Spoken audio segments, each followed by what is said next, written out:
الفاتحة. أعوذ بالله من الشيطان الرجيم. بسم الله الرحمن الرحيم. الحمد لله رب العالمين الرحمن الرحيم.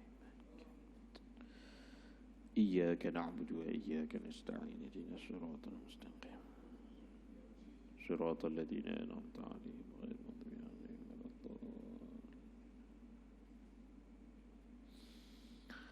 الحمد لله رب العالمين والصلاة والسلام على سيدنا محمد وعلى آله وصحبه أجمعين. وقال رب اشرح لي صدري ويسر لي أمري واحلل عقدة من لساني يفقه قولي. سبحانك لا علم لنا إلا ما علمتنا إنك أنت العليم الحكيم. رب اشرح لي صدري ويسر لي أمري واحلل عقدة من لساني يفقه قولي. سبحانك لا علم لنا إلا ما علمتنا إنك أنت العليم الحكيم. رب اشرح لي صدري ويسر لي أمري واحلل عقدة من لساني يفقه قولي. لا حول ولا قوة إلا بالله العلي العظيم. قال الله سبحانه وتعالى في كتابه العزيز بعد أعوذ بالله من الشيطان الرجيم: وما أرسلناك إلا رحمة للعالمين. صدق الله العظيم.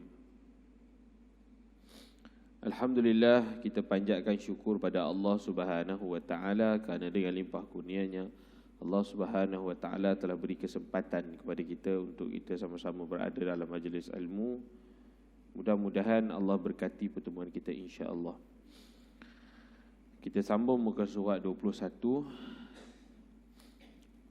beberapa pelajaran dan pengajaran. Sedikit kita flashback berhubung bagaimana sirah ataupun fakta berhubung dengan umat Islam,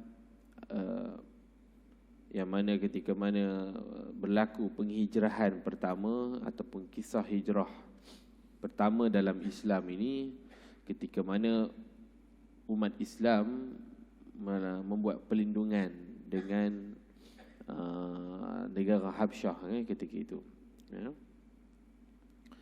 Secara asasnya hijrah pertama umat Islam ini, iaitu kita kena faham memang disuratkan kepada kita dengan petunjuk sejarah-sejarah yang ada, iaitu hijrah ke Madinah. Tetapi hijrah ke Habsyah ini dia agak tidak popular kerana asas penghijrahan yang kita faham melalui maksud Al-Quran itu, iaitu membina, melebar luaskan legasi umat Islam. Tetapi asas kepada hijrah sebilangan sahabat ini ke Habsyah adalah untuk tujuan perlindungan. Sebab tu dia tidak nampak besar matlamat penghijrahan tersebut, kerana hijrah pertama yang dilakukan oleh kaum muslimin ke negeri Habsyah. Kalau hari ini kita kenal Habsyah ni Ethiopia lah, sebuah kerajaan di dalam sebuah benua Afrika hari ini. Jadi hijrah yang dilakukan oleh sahabat, khususnya oleh Nabi Muhammad sallallahu alaihi wasallam, perintah Nabi sendiri, Nabi yang memerintahkan. Satu lagi perbezaan, penghijrahan ini tidak Nabi SAW turut serta, tapi Nabi suruh berperingkat di kalangan sahabat pergi. Itu maksudnya hijrah yang dilakukan ke Habsyah ini atas sebab perintah Nabi Muhammad sallallahu alaihi wasallam, nak ngelak daripada penindasan, penyiksaan yang dibuat oleh kaum Quraisy ketika itu. Sebab itu Rasulullah SAW bila tengok apa yang menimpa sahabat, lepas tu Nabi SAW juga Allah Subhanahu Wa Taala beri kelebihan kerana Allah lindungnya secara peribadi. Juga pada ketika itu ada penguat Nabi ini adalah pak saudaranya sendiri, Abu Talib. Ini antara kelebihan yang Allah beri kepada Nabi Muhammad. Namun Nabi merasakan bahawa apa yang dia dapat ini, apa yang bagi dia dapat, tak kepada sahabat dapat. Sahabat ni terus kena dengan celaan, dengan penindasan, tekanan oleh di kalangan majikan masing-masing pada ketika itu, yang mana bila diisytiharkan Islam, mengikuti syariat Nabi Muhammad sallallahu alaihi wasallam, maka terus diberikan tekanan. Jadi Rasulullah sendiri tak mampu nak bagi perlindungan secara individu kepada mereka. Dan kepada saat tu, itu yang disebut oleh sebelum ni, poin nombor 12 tu kan. Bila mana Rasulullah tengok serangan terus menerus, Rasulullah kata seandainya kamu pergi ke negara Habsyah tu, di sana ada satu kerajaan yang mana dipimpin oleh seorang raja yang tak pernah tak pernah satu pun rakyat dia kena zalim. Yang diceritakan, dihikayatkan. Pergilah sana kerana ada seorang raja yang tak menzalimi rakyatnya. Kamu tinggallah dekat sana. Moga Allah Ta'ala beri jalan keluar untuk kamu.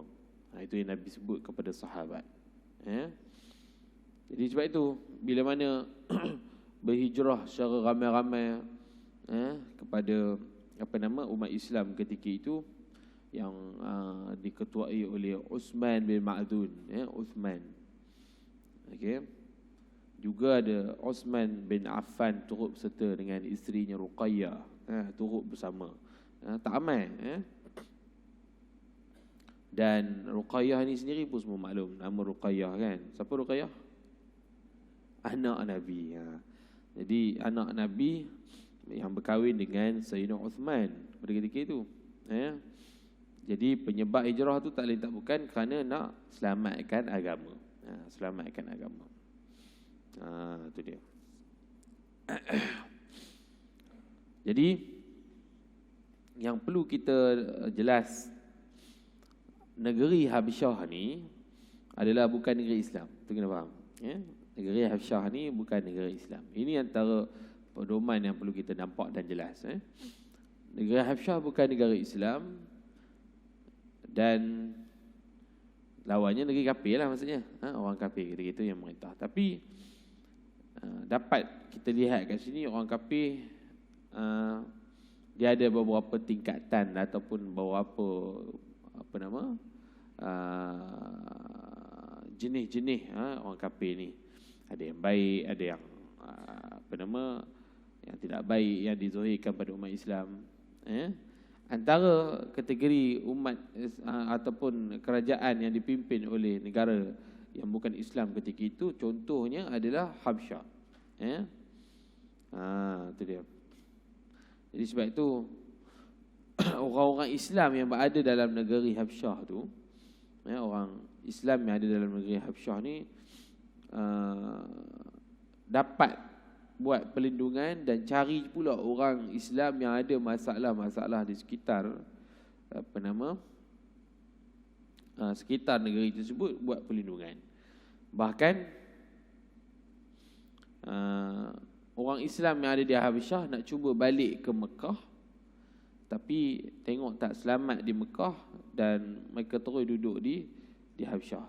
Begitu juga umat Islam yang awalnya diperintahkan batch pertama, Uthman, Mu'adzin, Uthman dan juga Ruqayyah pergi, beberapa orang sahabat pergi. Kemudian perhatikan di Mekah. Sebab tu hijrah Habsyah ini tidak dianggap sebagai satu medan hijrah yang besar, kerana dia just perlindungan, tempat lindung. Bila lepas beberapa ketika tengok Mekah aman, patah balik.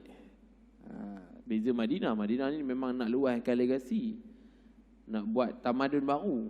Jadi cita-cita sahabat tu memang ada di dalam hadis, gambaran bagaimana Nabi ketika nak pergi Madinah tu tengok Mekah. Allah, alangkah sayang dan cinta yang aku tanah air ni, tapi yang pekan daya umat aku tak terima. Jadi Nabi pergi, seolah-olah macam nak tinggal terus. Tapi berbeza dengan Habsyah. Habsyah ni cita-cita orang tak berniat nak tinggal, cuma buat tempat perlindungan saja sementara. Lepas tu tidak dianggap sebagai satu medium hijrah yang besar seperti Madinah Al-Munawwarah. Jadi itulah apa yang berlaku. Kalau kita tengok dalam muka surat 21 yang lepas, lebih kurang batch pertama pergi 12 orang lelaki, 4 orang perempuan. Kemudian pergi lagi untuk kali yang kedua, 83 orang lelaki, 11 orang wanita. Itulah jumlahnya, tak ramai mana. Dan itulah antara di kalangan orang-orang yang masuk Islam pada ketika itu. Itu dia. Kita tahulah nama raja tu, nanti tuan-tuan tengok. Kaum Quraisy ketika itu kata apa? Bila menyedari hakikat orang Islam buat perlindungan dalam negara Habasyi ni, semua orang maklum dengan raja ketika itu adalah Raja Najasyi. Raja Najasyi. Ini maklum. Okey. Jadi orang Quraisy ini bila dia tengok sampai dah 80 lebih orang pergi ke Habasyah, jadi mereka risau, takut nanti negara Habasyah tu akan jadi negara yang besar di kalangan umat Islam. Jadi pada ketika itu orang Quraisy, pemimpin Quraisy tu pergi ngadak Raja Najasyi. Sampai dia ke Habasyah, 2 orang di kalangan pemimpin Quraisy tadi bagi hadiah kepada Najasyi. Ini biasa kaedah kan.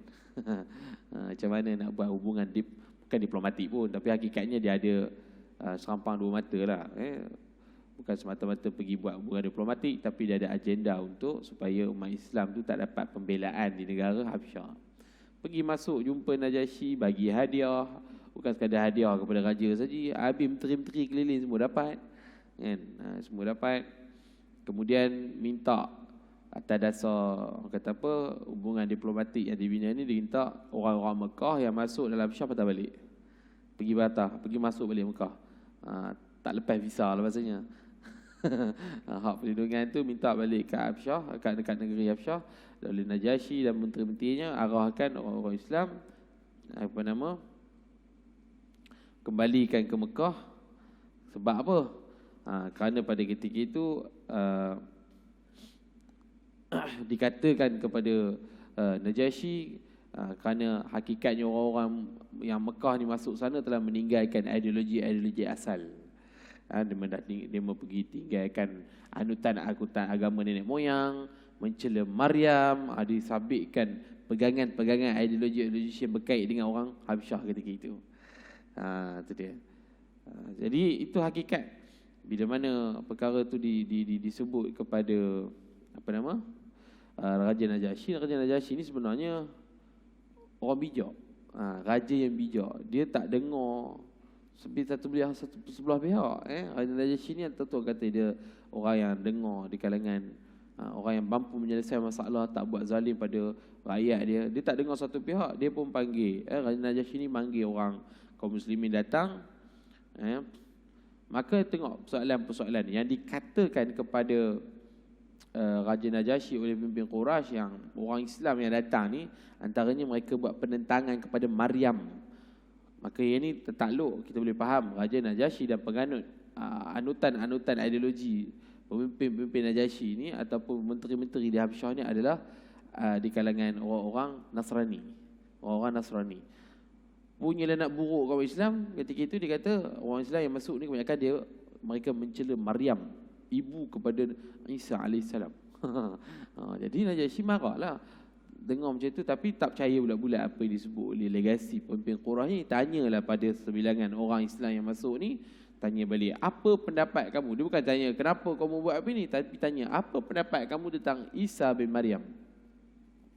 Itu dia. Apa pendapat kamu? Maka itu yang diceritakan, apa yang dihikayatkan oleh Nabi SAW saat ketika itu. Sahabat muslimin di kalangan ketika itu menanyakan tentang Nabi, kepada Nabi, apa nak dijawab dia. Najasyi tanya soalan spot ni. Maka turunnya ayat suratu Maryam. Turunlah ayat suratu Maryam. Semua ada ingat tak surah apa? Kaf ha ya ain sad. Ada sebilangan ayat-ayat yang dia baca. Bila dibaca ayat-ayat tertentu dalam surah Maryam yang menjelaskan siapa Nabi Isa, siapa apa semua, maka ketika itu Raja Najasyi menangis. Nangis Najasyi dengar. Kerana Najasyi antara yang mempercayai kitab-kitab suci yang difahami dengan kitab Injil dan sebagainya. Bila dibaca ayat-ayat tersebut, contoh saya tengok surah Ali Imran, surah Maryam. Okay, tak apalah, panjang surah Maryam. Jadi ringkas dia macam mana bila dibacakan Al-Quran, kalamullah surah Maryam yang diturun kepada Nabi dan Nabi sampaikan kepada umat Islam ketika itu, terus Najasyi ini diajak untuk masuk Islam. Diajak untuk masuk Islam. Itu kena faham lah. Najasyi ni bila dengar macam tu, itu just biasa je lah ajak masuk Islam. Tapi sebenarnya bukan serius masuk Islam. Dia peringkat Nabi ajar kepada sahabat ketika itu, bagi je pemahaman kepada Najasyi. Najasyi dengar soal tadi bahawa umat Islam ni tak pernah sekali nak cela Nabi Isa, Maryam. Hadiah yang dapat daripada Quraisy itu dikabulkan, minta pulang balik. Kabur kat menteri-menteri yang dapat hadiah tu, pakat-pakat pulang balik. Sebab aku tak nak menerima suapan. Diistilahkan yang ni sebenarnya suapan untuk menghalang kaum daripada terus minta perlindungan daripada aku dalam negeri Habsyah. Mungkin dikutip bila beritahu pada menteri, okey, hadiah ni minta pulang balik pada Quraisy. Aku takkan terima suapan ini, melainkan aku nak balik kerajaan aku ni mengikut tata kelola yang baik. Kerana aku jaga orang baik, bukannya ni cuma disogok untuk halang di kalangan umat Islam pada ketika itu. Aku tak akan turut ikut manusia, telunjuk manusia ketika itu. Siapa dia? Pemimpin Quraisy. Maka dihalaulah dua pemimpin Quraisy yang masuk ketika itu, yang ada bagi explanation tentang apa-apa, dihalau dan kecewalah dia mah, sampaikanlah khabar berita ni kepada Abu Lahab tentang perkembangan terkini umat Islam yang berjaya pulihkan imej Raja Najasyi untuk dia percaya bulat-bulat. Itu dia. Itulah yang sebut bagaimana Raja Habsyah ini disampaikan tulisan ataupun surat oleh Nabi sallallahu alaihi wasallam. Tu yang selepas episod tu, bila tengok keyakinan Raja Habsyi dengan ideologi ahli kitab ni kuat, pertahankan, walaupun patutnya pada ketika itu usaha Nabi SAW untuk mengislamkan Raja Najasyi lah. Cuma pada ketika itu mereka berpegang kepada ahli kitab. Kerana penasihat kepada Raja Najasyi ini adalah orang yang kuat, rahbaniyin ataupun ahbar, pendeta-pendeta ahli kitab yang kuat pertahan agama. Lepas tu dia dapat penasihat elok, lepas tu dia elok Raja Najasyi ni. Okey, jadi apa yang berlaku, dia balas surat Nabi SAW. Raja Najasyi balas, beliau menghormati dan berpendirian akan terus menjaga akidah umat Islam yang berada di bawah naungan dia. Itu dia. Dia akan ada kalau usaha nak membunuh mereka, nak menghalau mereka, nak rosakkan akidah mereka, Raja Najasyi bagi jaminan dia akan pertahankan. Bahkan disebut dalam riwayat, riwayat Najasyi ini pun masuk Islam, tetapi tak berlaku declaration. Itu ialah sikitlah isu dia. Khilaf di situ. Sebab apa? Inilah sikit tabiat raja yang ada sikap walaupun ada kekuatan dan sebagainya. Tapi kalau mengistilahkan declare betul-betul, nanti tergugat dia punya takhta dan sebagainya. Tapi hakikatnya ada yang sebut, para ulama surah sebut, Najasyi sudah pun mengisytiharkan pengislamannya pada Nabi SAW. Okey. Kerana akidah dia cukup jelas dah. Beriman kepada akidah yang diperjuangkan oleh para rasul. Dan itu antaranya.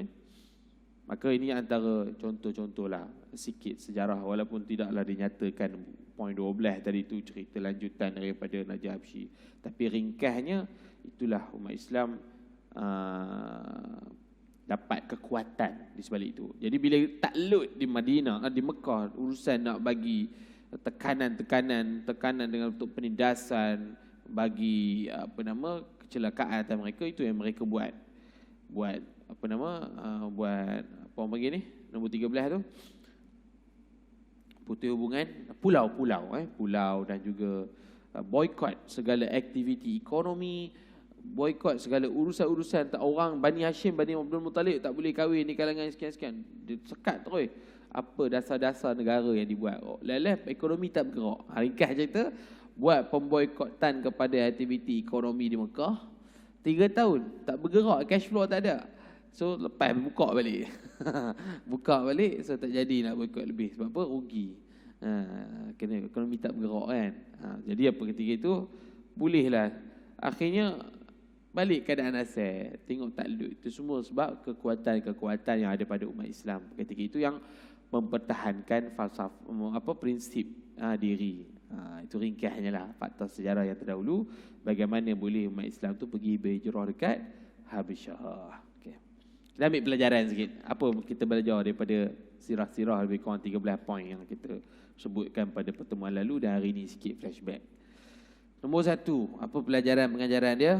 Sesungguhnya bila mana Allah Subhanahu Wa Taala mengkehendaki seseorang supaya berdakwah ke jalan kebaikan dan memperbaiki keadaan masyarakatnya, diserapkan ke dalam hatinya rasa benci dan tak suka melihat kesesatan dan kerosakan yang berlaku di dalam masyarakatnya.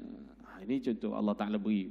Bila mana Allah nak kehendaki seorang itu berdakwah jalan kebaikan dan nak baiki masyarakatnya, maka dalam hatinya tu diserapkan rasa benci, tak suka tengok kesesatan. Ini yang Allah Subhanahu Wa Taala beri kekuatan kepada umat Islam pada ketika itu. Okey, antaranya Nabi SAW, juga peristiwa bagaimana Khadijah peluk Islam, Zaid bin Harithah, Ali bin Abu Talib, semua tu pada usia-usia peringkat-peringkat mereka. Walaupun ada yang usia kanak-kanak, ada usia pertengahan, Khadijah pun ada usia sekian-sekian. Tapi bila mana melihat kepada usaha Nabi ni, nampak telus, nampak ikhlas menjalankan perintah Allah Ta'ala ni, secara tak langsung mereka sendiri pun rasa benci untuk kekal dalam keadaan jahiliah mereka. Itu antara orang. Sebab tu hari ni alhamdulillah bila Allah dorong kita buat kebajikan, itu salah satu rahmat Allah beri pada kita. Sebab itu nak mulanya saat dan ketikanya kita nak buat urusan-urusan kerja-kerja dakwah yang pelbagai jenis hari ni, ya. Kata Allah Ta'ala apa? Qul kullu ya'malu ala syakilati. Katakanlah oleh Muhammad, tiap-tiap kamu ni boleh bekerja, boleh bertindak mengikut posisi kamu, kedudukan kamu masing-masing. Waktu hari ni tak boleh kita nak jadi semua orang jadi pendakwah bebas contohnya, bercakap je. Sebab tu pattern-pattern sahabat ini kita akan jumpa ragam yang pelbagai mengikut kedudukan realiti masyarakat. Ada yang sahabat berjuang dalam bentuk menggunakan karakter kuasa penarik dengan hujahan seperti Umar bin Khattab dan sahabat. Tapi berbeza watak pada Sayyidina Abu Bakar Siddiq yang tak banyak bercakap tapi antara menjadi pendukung Nabi. Apa-apa perkara yang nak dilaksanakan, bila diumumkan belum habis cakap lagi dah nyatakan solid untuk solidariti bersama dengan Nabi. Okey, apa agenda sekian, kita nak buat demikian. Terus dengar, terus faham, terus jadi sponsor, terus jadi support terbesar. Itu antara kelebihan. Okey, Uthman bin Affan di kalangan sahabat, dengar saja agenda-agenda Islam nak perjuangkan, tengok apa aset yang ada, kira nak cairkan aset saja supaya beri kelebihan kepada umat Islam ketika itu. Mus'ab bin Umair, macam-macam lagi nama-nama besar ni, mereka berfungsi mengikut kapasiti masing-masing, realiti masing-masing. Itu sebab tu hari ni kita compare diri kita dengan orang lain, tapi tengok apa yang ada pada kita sendiri untuk melaksanakan urusan dakwah ini. Sebenarnya tidaklah nombor 2, tidaklah Muhammad itu seorang yang pernah ingin menjadi Nabi. Sama sekali tidak pernah mengimpikan. Cuma baginda telah diberi ilham oleh Allah Subhanahu Wa Taala supaya berkhulwah atau beribadah untuk membersihkan diri dan mempersiapkan jiwa bagi memikul beban risalah dan kerasulan. Sekiranya baginda seorang yang bercita-cita nak menjadi Nabi sejak awal, sudah tentu baginda tidak terkejut ketika wahyu turun kepadanya, dan tidak pula baginda bertanyakan kepada Khadijah tentang apakah rahsia di sebalik peristiwa dilihatnya di Gua Hira itu. Sehingga baginda sendiri pun tidak yakin bahawa dirinya seorang rasul, melainkan setelah dilihatnya Jibril AS yang berkata kepadanya, wahai Muhammad, engkau Rasulullah dan aku Jibril. Atau setelah baginda dan Khadijah diberitahu serta diyakinkan oleh Waraqat bin Naufal bahawa apa yang dilihatnya dalam gua itu adalah wahyu yang pernah diturunkan kepada Nabi Musa AS. Jadi Nabi SAW ini Dihikayatkan bukanlah ada cerita-cerita. Nabi SAW juga bukanlah bercerita-cerita. Sebab itu Nabi ini tidak diturunkan kitab-kitab sebelumnya pada dia, kepada baginda Nabi. Tetapi Warqah bin Naufal, individu-individu yang telah lebih tua, senior hidup atas muka bumi ni, mereka ni di antara ahli-ahli kitab yang beriman penuh dengan kitab-kitab samawi sebelumnya, Nabi Musa, Nabi Isa, kitab-kitab Taurat, kitab Zabur, kitab Injil dibaca. Maka mereka memahami bahawa realiti yang berlaku pada Nabi ni ada disebut sebiji-sebiji dalam kitab-kitab samawi seperti kitab Injil. Jadi sebab itu bila Nabi SAW menyampaikan apa yang berlaku pada dia, maka ini yang disebut oleh Warqah bahawa ciri-ciri kamu cukup jelas menzahirkan seperti dalam Injil. Yang ini Nabi akhir zaman yang disebut oleh demikian-demikian. Sebab itu antara ayat Warqah bin Naufal, jika aku dipanjangkan usia pada ketika itu, aku akan terus menjadi pendukung kuat kamu untuk menyebarkan agama Hanif ini, dia kata. Agama yang betul ini. Tapi Allah tak izinkan. Warqah bin Naufal ketika itu sudah uzur dan meninggal. Maka mereka adalah pegangan ahli kitab yang kuat.